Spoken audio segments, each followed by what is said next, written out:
I am Penelope, author of epic fantasy and paranormal romance, and welcome to my imaginary friends, a look behind the scenes of an author mapping the worlds in my head and making them a reality. Hello friends, today is Saturday, January 30th, 2021, and this is episode 105 of my imaginary friends. I'm Leslie.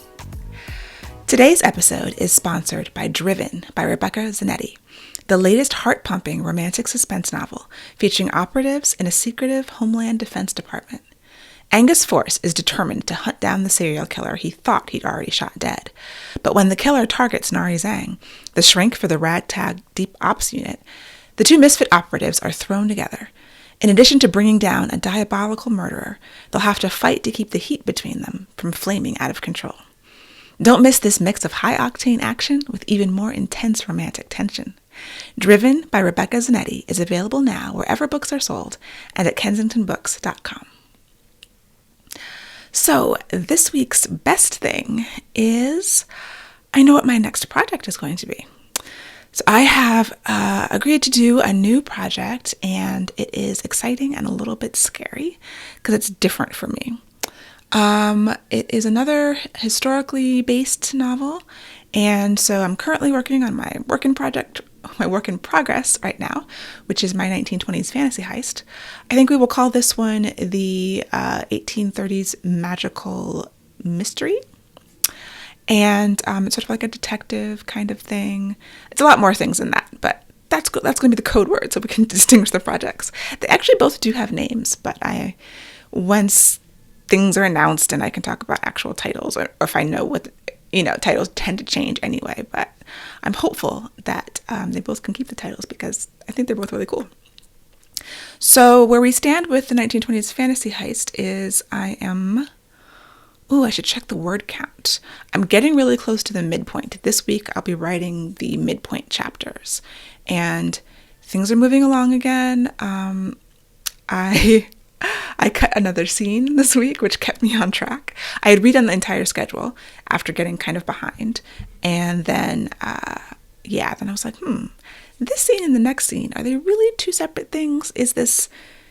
One of the scenes just didn't need to be its own scene. The information that needed to come across, I think, and I'm still working on it, but I can get that information across in another different scene, combining with the next one. So, yeah, I'm on chapter 14, and chapter 15 right now is the midpoint. And I think even with the removing a scene, currently there's still 29 chapters in the book, which is unusual for me to know ahead of time.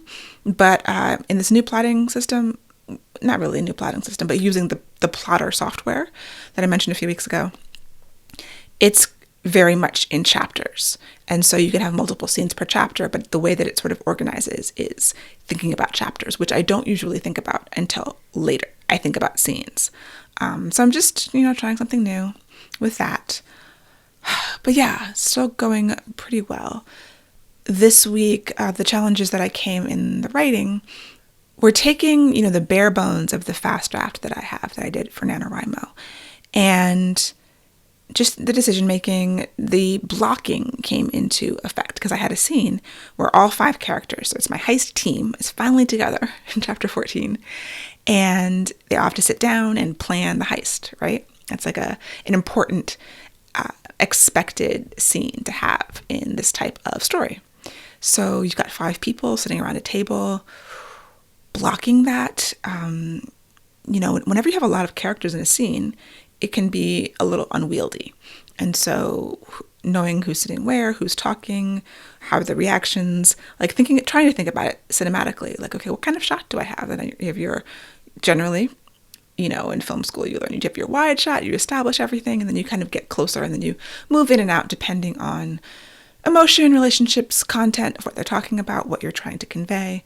So I do think about that when I write. I think about, walking into the room. What do you see? I'm in my main character's perspective. What does she see when she comes in?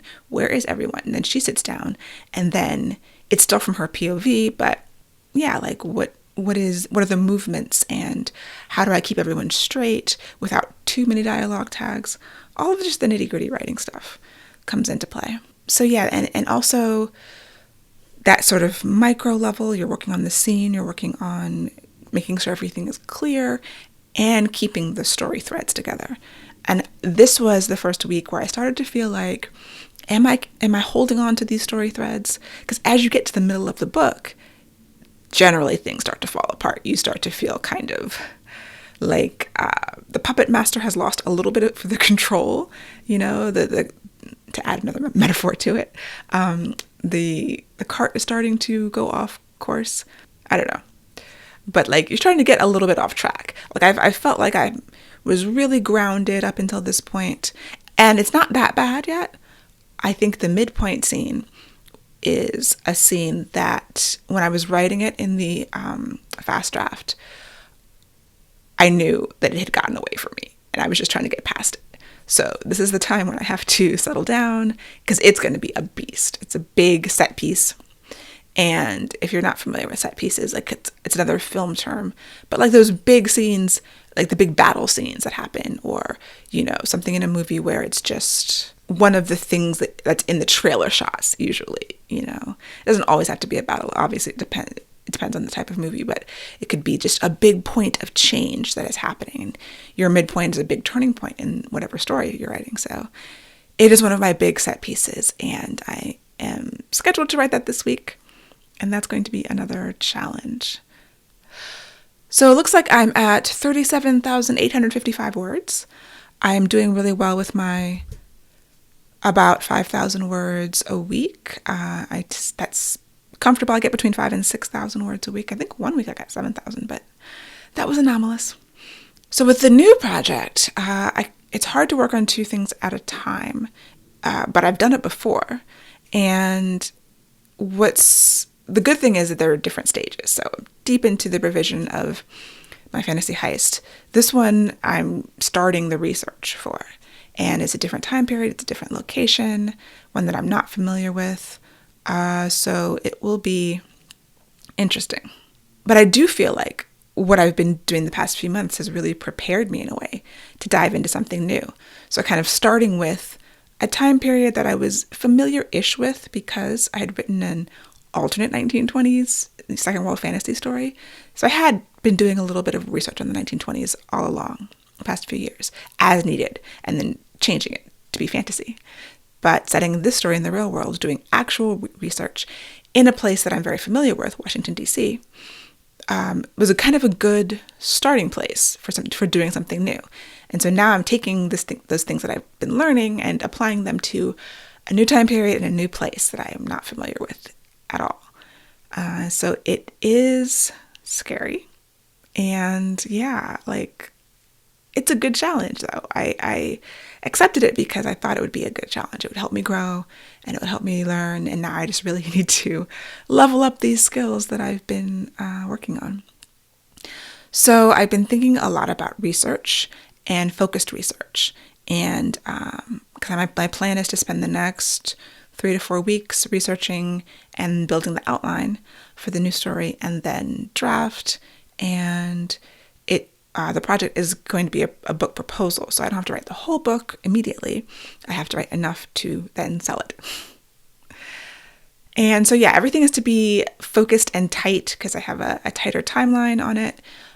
But once again, it's like using those skills that I have and now really honing them. So I am doing focused research. Like I do tend to sprawl, and research can take you down rabbit holes where you're just luxuriating in it, kind of. I felt like I've done that. I've always tried to keep a handle on the time and not letting things run out of control because, life, moving on. But now it's like, okay, what is the least I need to know about this to do the same, good job? How can I just do as little as possible while still knowing what I need to know for the project? And so I think about sort of hacking all of the systems. The first thing is the research. How can I better organize my research?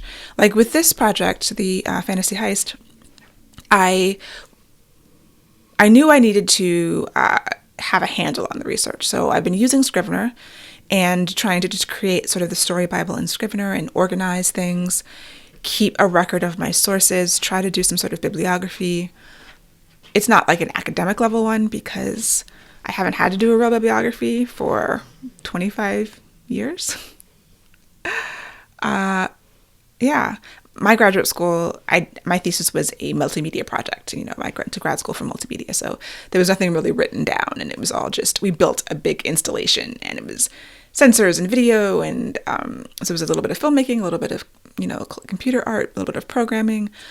It was a very interdisciplinary degree, and I don't have any experience in like academic research, but I downloaded this software called Zotero that I found out about that is used for research and for like creating a bibliography. It's basically just a way to organize your research, which is what I was looking for. And you can actually just paste in the ISBN of a book, and it will fill all the information so that you can save that kind of bibliography. It will save web pages, PDFs. I'm still learning how to use it. I literally looked at it for half an hour yesterday, and I was like, okay, I'm gonna come back to this because I would like to just keep better track of the research so I know where I'm getting things from. Because as much as I've been trying to do that in Scrivener, and it's still a little bit of a mess. Like, it's better than it's ever been before, but I feel like I can definitely level up. So that is one thing. And then I'm trying to figure out if I can use Zotero for like the actual note taking as I'm in a book. I don't think that's going to work. It would be nice to have like a way to just have your bibliography and then the notes are directly attached. And there is a note-taking interface in the software, but it's not as portable. Like, I would like to be able to access it on my phone and on my computer and my laptop, and that's not really possible as far as I know. I also don't love the interface. It's just very small, and I'm a sort of an interface type of person, like a GUI, graphical user interface. I like things that are pretty and easy to use and well-designed, and it's just a little bit clunky. A lot of people use Evernote. I use Notion. I'm trying to move from Evernote to Notion, which is just another app for doing all kinds of things. And I don't love Notion for note-taking, though, because I don't want to go into it in too much detail because I probably don't care. But just that is, I could do it. I don't love that. So it's like, oh, what's the right tool to use? And I do get, that's where I get a little distracted. I'm trying to find the right tool. In some ways, Evernote for note-taking is actually better than Notion, just because of the way that it's designed. And Notion has these blocks, and yeah, okay, I said I wasn't going to go into it, and I won't. But yes, that's kind of a thing that's on my mind. Notebooks and 3-ring binders, like anything that's physical, it does not work for me. I want it to be portable and digital and easily searchable. That's the main reason why I could never get into a story Bible that was just printed in a 3-ring binder. That might work for some people, and that's great, but I like to be able to search. The other day, I was like, where was this? I knew I had a note about, I can't remember what it was, but something. And I couldn't, there was a phrase, there's a few words that I knew I had written, so I just searched Scrivener for those words, and I found the thing. And I was like, you can't do that with a 3-ring binder, right? I need to be able to search. So that is a task that I will have to do sort of in my spare time, because I don't want to use the writing time to like develop a research organizational system. I am thinking of using Notion for a story Bible. So I generally use Scrivener for my story Bibles, and I even have a template that's on my website if you're interested. It's my actual just Scrivener template, so you can write in it and have the story Bible. But I might need to have a shared story Bible for this new project, or at least one that other people can see. So Notion might be the best tool for that, and I'm going to investigate that a little bit for the new project. So new opportunities to sort of take what I've always been doing and level up, figure out ways to, like, different tools to use and things that might be necessary for the work to come. Adding on a new project also is going to make me have to really just dig down into my time management, because that's going to be even more important. I'm going to have to go back to things like meal prep and simplifying other aspects of my life so that I can really organize the writing time, the work. I do have a big project at work that is also taking a lot of brain space, and that won't launch until March. So it's kind of a big site, and it's a lot of moving parts to the site. So I really have to just clarify things. And so, yeah, time management, whatever I need to do on that end. Because I slack off. Like, there's times when you're super busy and everything has to run really smoothly, and I have to schedule every hour of the day and make sure that I'm just walking downstairs, pulling out something from the fridge and eating it so I don't have to worry about cooking and even ordering. I do order a lot of DoorDash. Part of it is trying to support local businesses, but part of it is I don't want to cook and clean and wash dishes for the rest of my life. And, cooking is better, but then you do have to clean up. So whatever little steps I can take in other areas of my life to reduce my workload and reduce the amount of decisions I have to make. The whole thing about decision fatigue is very real. And so even like ordering food, like where are we ordering from? What am I getting? I'm thinking about signing up for another one of those like meal services. I've done a couple in the past to varying degrees of success because I'm an extremely picky eater. But it's always good to try again. Other things I was thinking about were some of the little things that I say yes to that add up. Like a lot of times people are like, oh, do you want to do this thing? You want to speak here or do a post for here, an article for this? And I'll be like, okay, that's fine. When's it due? And then I put it on my calendar. I put the due date, I put the start date, I put when I think I can do it, and I don't think about it again until my calendar pops up and like, oh, this is the week you said you were going to do this thing.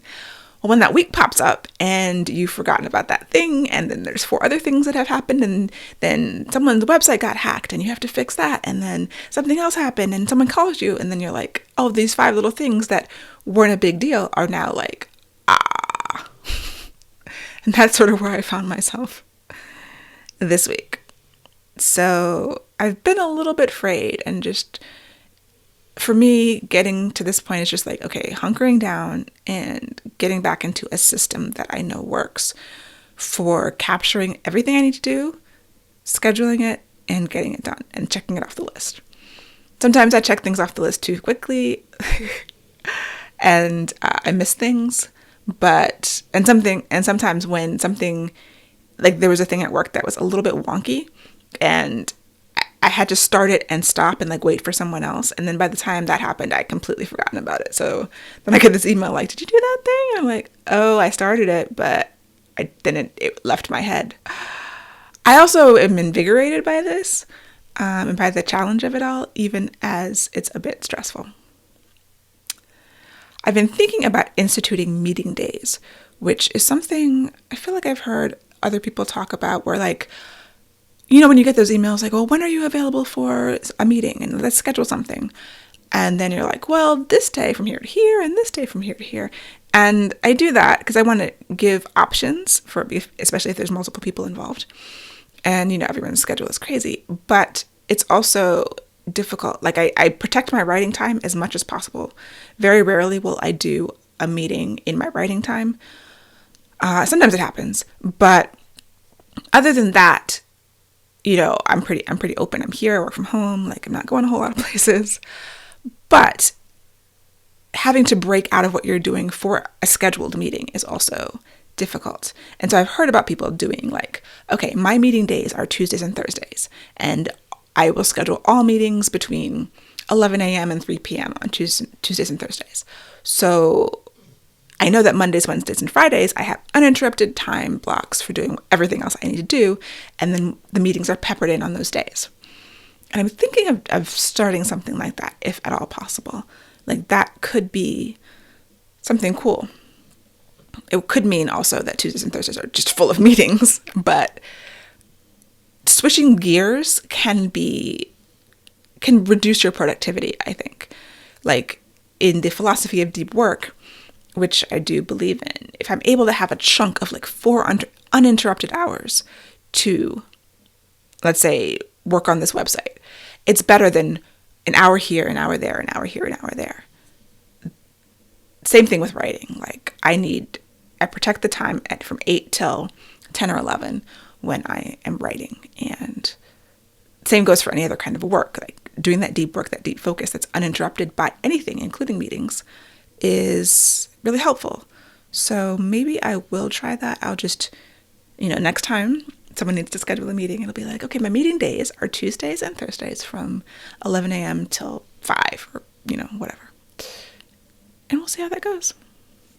And it's interesting. I tried to work in like Pomodoros.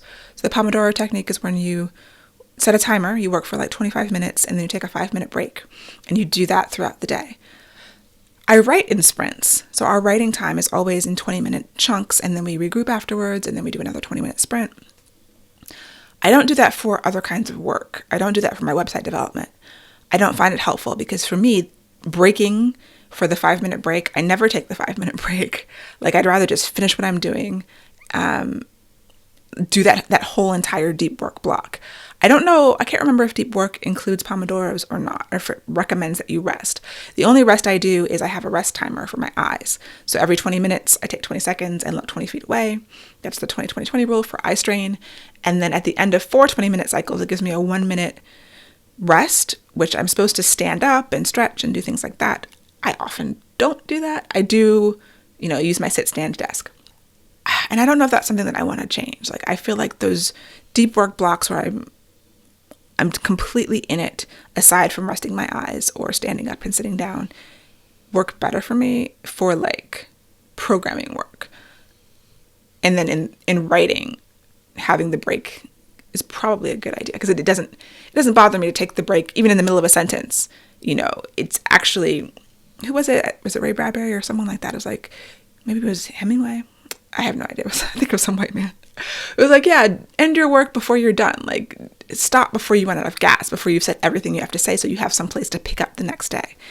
And that can be cool, even if it's maybe not the next day, but do the 20-minute sprint, and then it ends. Usually I finish the sentence, take that few minute break, and then go back to it. And you still have gas in the tank. You still have a lot of juice, and you know what you're doing. Because when you finish and you come to a stopping point, it can be harder the next day to start. Like, some days I'm like, how does this chapter start? Where do I even begin?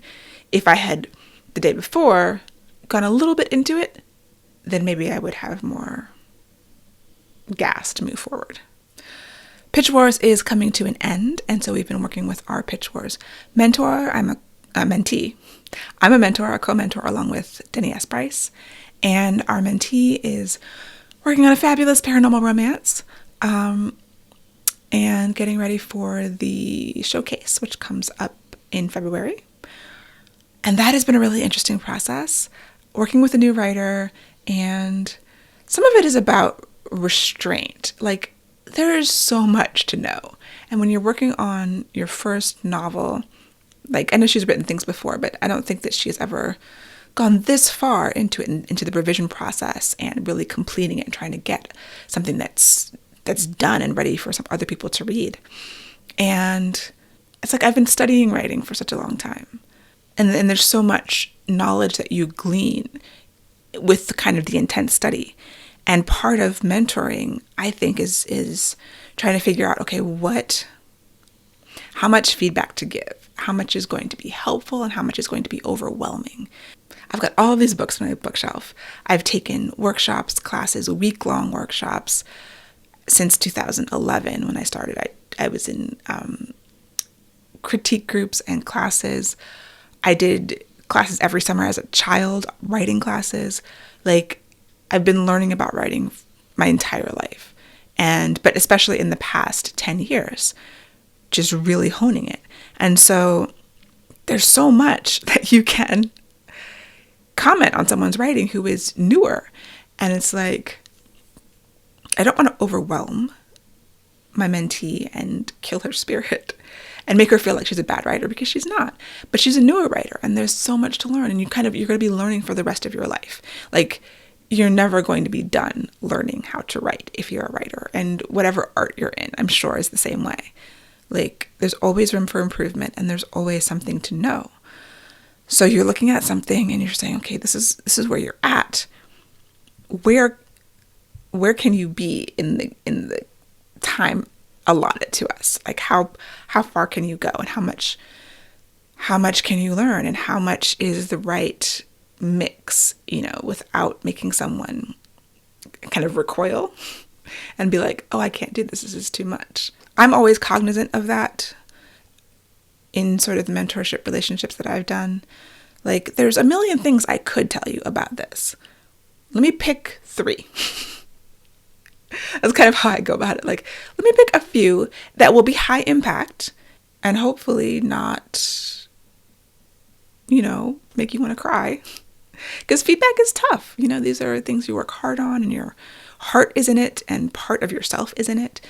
And I know with my stuff, there's always room for improvement. And even with everything that I go through to try to make it as good as possible, thinking through the whole Pitch Wars experience and working with a new writer and just hoping that we're striking the right balance. And I'm really hoping that everything is successful and that she's getting everything she needs and wants out of the experience and that it's overall net positive. And some of that will be when we see how the agents respond. But that can't be the only metric, like maybe no agent requests anything, maybe that would be very disappointing for everyone. I'm sure her more than us, but us too, definitely. Like, we believe in her and we believe in her story, but it's not a personal, like, knowing that it's not like a personal thing. It's just, okay, keep working on it, keep trying, and keep submitting, keep going forward. You're in control of what you put out of your manuscript and how hard you work on it, how much you learn. But at every stage of your life, you're at different stages as a writer. And so I think my point is that I just hope that the experience is positive and overall not soul-crushing. Like, you wouldn't believe how easy it is to crush an artist's spirit. I've heard from numerous people who've gone through MFA programs and then didn't write for 10 years afterwards because they were crushed. And I know that certain kinds of feedback can do it. I felt it to different extents myself. And yeah, it's just on my mind a lot. So here's hoping. So yes, my goals this week: continue working on the work in progress, continue researching the new thing, and listening to some audiobooks, and just trying to sink into that world and learn more about it.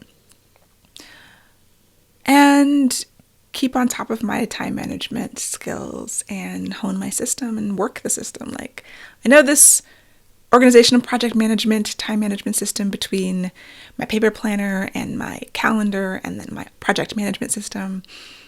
Like, it's a good system. I'm really happy with it. I just have to follow it and actually do what it tells me to do and not sort of at 2:00 be like, I know I've got a few more hours left. I've got a few more things on my to-do list, but I'm exhausted. Although I've been following the Nap Ministry, which is an online account,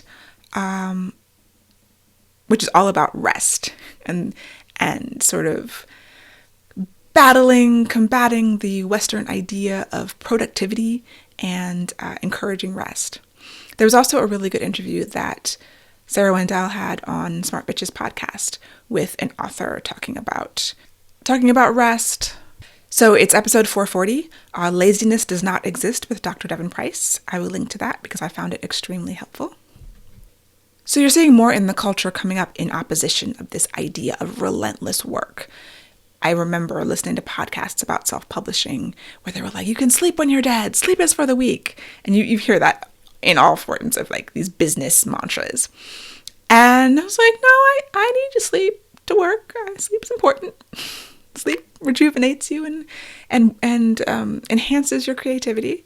Like, I need to work hard and I also need to rest hard. And that is going to be a challenge, figuring out that balance, allowing myself to rest and also be really productive. But like I said before, you can't do all the things. So I want to do my best not to set myself up for failure at the same time. So yes, that's also part of the goals for this week. Like, work hard and rest equally hard. Get more sleep while doing more work. And that sounds like an impossible thing. So I'll let you know how it works out next week. In the meantime, I hope you have a wonderful week.